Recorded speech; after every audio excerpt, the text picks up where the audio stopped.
Mais avant cela, pour Sans Frontières, on va rejoindre notre correspondant à Rome, Renaud Bernard. Bonjour Renaud. Renaud Bernard, bonjour. Bonjour Laurence. Ça va bien ? Ça va bien, je vous remercie. Alors à Rome, pour circuler et se garer dans le centre-ville, il faut un permis spécial et depuis une quinzaine d'années, le prix de ce permis n'avait pas augmenté. Et bien là, la mairie de Rome vient de frapper un grand coup. Elle a multiplié les tarifs par 4 et on sait les Romains un petit peu indisciplinés et rebelles, ça ne doit pas très bien passer dans la population.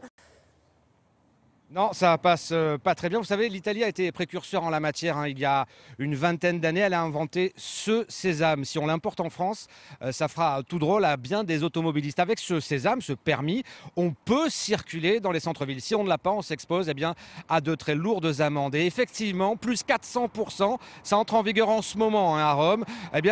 Ça fait bizarre à ceux qui ont besoin de leur voiture pour circuler dans le centre-ville. C'est un reportage de Florence Crimon. Depuis leur aménagement, il y a 145 ans, les quais du Tibre ont toujours été piétons. Pour le centre-ville, ça n'est pas pareil. Pour raisonner la circulation, on s'y est mis il y a 15 ans seulement. Avec ces panneaux, Varco Attivo, ça veut dire détecteur actif. En clair, vous devez avoir un permis payant. Les caméras sont là pour ça, sinon c'est l'amende assurée. Sauf qu'après 15 ans de tarifs stables, la mairie vient tout bonnement d'augmenter le prix des permis de quasiment 400%. Une claque, le mot est faible. Je paye plus de 1 800 €. À ce prix-là, je ne renouvellerai pas. C'est tout à fait injuste pour ceux qui travaillent dans le centre. C'est indispensable pour nous et ça nous occasionne de grandes dépenses.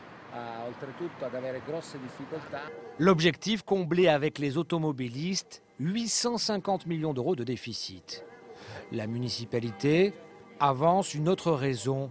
Embellir le centre, le débarrasser de la pollution des voitures et le restituer aux piétons. On va finalement avoir une vraie rue commerçante pour le shopping et non plus seulement un trottoir étroit, totalement indigne d'une ville comme Rome. Sauf que côté rue du shopping, c'est pas vraiment ça. Les premiers chiffres sont inquiétants. Le chiffre d'affaires des commerces aurait chuté de 40%. Les touristes ici, ils ne viennent pas à pied, ils viennent en taxi. Et nous, les commerçants, on est très en colère. Mais la mairie de Rome n'est pas décidée à désarmer. Prochain projet, chasser définitivement les voitures de tous les abords du Colisée. Pour déambuler sur les forums impériaux, il faudra faire comme au temps des Romains, à pied. Et oui, Renaud, et la mairie a même des projets révolutionnaires pour le Colisée.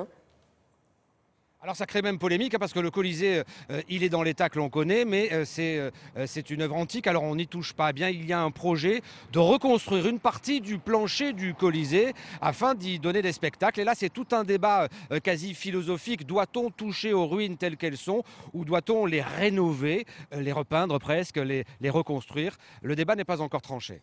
Merci beaucoup Renaud, à très vite. On va passer